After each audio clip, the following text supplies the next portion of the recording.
damay jébbal laaj bi Mamadou Ndione après maa ngi ñëwaat dañ ñoo yàgg a wax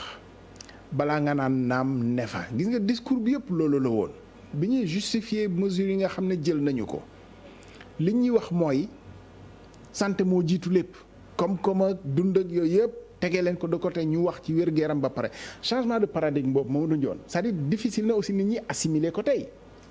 waaw xam nga damay nuyu sama xarit professeur Mbaye nga xamante ne maam moom ñoo jàngandoo à l'université di nuyu également le doyen Chérif yow présenté nga ko comme journaliste. na man économiste laa koy présenté. spécialisé en économie dañ koy xëccoo ma ak yow. ndax je pense que bokk na ci ñi samp sax secteur privé notamment benn organisation bu mag boo xamante ne moom bokk na ci ñi ko samp. kon damay rafetlu déjà jataay bi. li nga sa question am na solo trop ndax xam nga je pense que le professeur Ali wax na ko feebar bi bunt bi wér-gi-yaram la mais en réalité virus bi bu doon dañ ko yónni ci koom-koom gi lañ ko gën a yónni ndax boo xoolee la muy yàq ci wàllu koom-koom moo gën a jéggi dayoo waaw mooy gën a jéggi dayoo joxe na exemple Chine sax au-delà de la discipline bi ñu dawal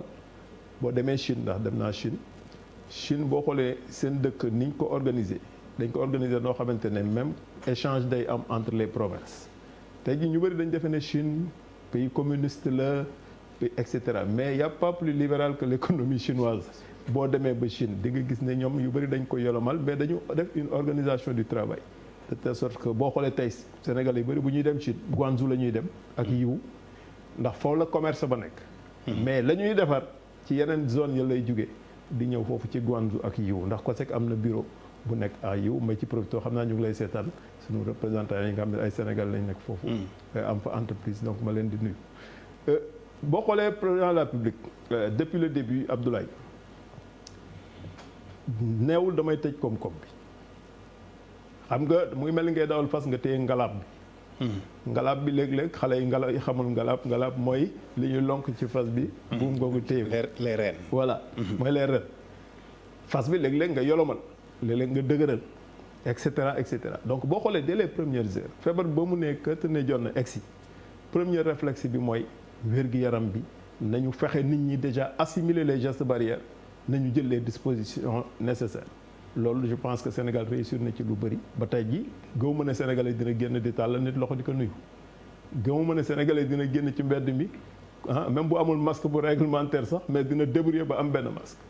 gëwuma ne tey Sénégalais bi dina ngénte di yëgle ba nit ñi di ñëw di fekk ci ngénte boobu donc boo xoolee première phase boobu sensibilisation bi yooyu réglé nañ ko mais président bi muy def loolu tëjul koom-koom bi mais indi na ay restrictions yoo xamante ne effectivement il fallait ñu jël ko boo jëlee exemple luuma Abdoulaye luuma marché la boo xamante ne par semaine la daan am mais ña fa daan daje kenn xamul fu waay di jóge kii day indi bëyam kii indi lële kii indi lële bu ñu paree ñu tasaaroo ku nekk dellu sa département donc boo gisee ñu tëjoon luuma yi au départ pour bañoon luuma yi nekk benn cluster boo xamante ne affaire yi mën na fa tasaaroo mais tey jii président dellu si waat na ci mesure yooyu mais boo xoolee également ci plan de riposte bi mu teg nga xamante ne force Covid 19 fonds boobu 1000 milliards yi 64 milliards moo ci jëm ci résilience sanitaire 100 milliards moo ci jëm ci résilience sociale. mais li ci ëpp muy 800 et quelques milliards yi ci koom-koom la jëm. ci entreprise ci entreprise yi la jëm ak pour gën a dëgëral l'entreprise ci dëgëral entreprise yooyu bon li ñu tuddee secteur informel man ma koy tuddee léeg-léeg l'économie adossée au ménage parce que souvent boo nee informel nii rek voilà dégg nga gis ku am NINEA ku am et cetera registre de commerce ñu tuddee ko toujours informel mais pour man l'informel grandeur nature jaaykatu caaf bi ci la bokk coiffeur bi ci mbedd bi ci la bokk te ñooñu ñëpp dañuy wéer seen koom-koom ci seen kër maanaam lu ma am tey ci journée bi ci laay joxe dépense ci laay régler li ci laay aw ma comptabilité aw ma dara donc loolu boo xoolee même avant Covid 19 di ñëw président déjà ba muy lancé programme liggéeyal ëllëg bi yaa ngi fàttaliku dafa créer ministère boo xamante ne chargé de l'économie sociale et solidaire. En réalité ministère boobu ñooñu lay viser secteur informel daawul am accès ci crédit bancaire lu dul mu jaar ci microfinance ak ay taux yoo xamante ne ay 25% la ak des taux d'usure taux usurier la loolu laa ko tuddee mais tey jii président bi mu créé la délégation générale à l'emploi rapide dafa ne bëgg naa informel bi jot ci xaalis jot ci financement yi ku soxla 50 000 wala 500 000 ñu lebal la ko ak taux yoo xamante ne du weesu 5% ndax man état maa créé benn instrument buy ñëw di jouer le rôle de garant pour pouvoir permettre aux banques ñu leble donc boo xoolee loolu enclenché woon nañ ko avant Covid 19 bi ñëw sànq rek maa ngi tooñ benn waay ma ne ko tey jii boo seetloo DER ngay gën a dégg muy dem dans les secteurs informels ak yenn filières yi di appuyer c'est parce que c'est un instrument qui était là qui avait été mis là avant le Covid 19 donc ligne boobu ñu jël ñun lii ñu émergence la à l'horizon 2035 léeg-léeg ma dégg nag Sénégalais yi ñu bëgg lépp tey ñu togg ko tey ji ko tey mu ñaw tey ñu jëmbat ko deqi ko tey régler ko tey émergence à l'horizon 2035 loolu la ñu doon tabax Covid 19 ñëw nag pour man dina ko sax accélérer quelque part parce que dina tax sénégalais yi gën a commercer. pour yow accélérateur la doon plutôt que facteur. waaw parce que dina am choc. choc dina am ndax choc boobu dinañ ko sentir ci année bi mais dina créer beneen prise de conscience collective sur le consommé local boo xoolee libérer na un peu plus les énergies la créativité comme ni ko président rappelé keroog boo xoolee tey ji sénégalais yi gën nañu créatif te yaakaar naa ne bu la relance d'après Covid dina jël loolu yëpp en compte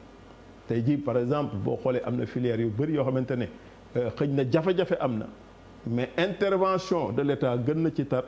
intervention des banques gën na ci tar te je pense que loolu déjà c'est un acquis mais Sénégal dès le début franchement option bi mu jël ci xeex feebar bi musul wax damay tëj koom-koom bi mais téye na ngalab bi léegi serré woon na ko au départ desserré na ko un peu plus te desserré boobu ñu ko desserré aussi lu am solo la ndax boo xoolee tey Sénégal 263 luuma moo fi am ak 250 marché permanent waxuma rek marché yeneen yi ndaw ndawaan yeeg yooyu yoo xam ne bëri na marché flottant yeeg yooyu yëpp boo ko réglementé au départ de manière restrictive jox préfet ak gouverneur yi ñuy jël ay dispositions à un moment donné il fallait que l'État ñëw ne may naa juróom benni fan mais juróom-ñaareelu fan bi nag dañ ko nañ nettoyer te am na marché bi daaw ñu nettoyer am na ñoo xamante ne daaw dañ daan def 7 jours sur 7 at bi yëpp dañu nettoyer pratiquement wala nettoyer taaba lay doon maintenant léegi 7e jour bi pour nettoyer marché bi la au-delà de Covid 19 bi ñu doon xeex sax dinañ xeexaale yeneen. dinañ ñëw ci li nga xam ne nii Covid bi dina ko changer. ci suñu doxalin donc ci wàllu koom-koom. ligne bi ñu jël depuis le début mooy bañ a tëj koom-koom bi. parce que am na dëkk yu tëjoon seen koom-koom. tubaab yi di wax déconfinement dañu tëjoon ràpp. Sénégal mosul tëju ràpp donc loolu aussi il faut ñu xam ko dans la démarche mais je pense que vraiment plan de riposte bi dina permettre ñu régler problème yu bëri mais le plus important mu ngi ci après Covid bi.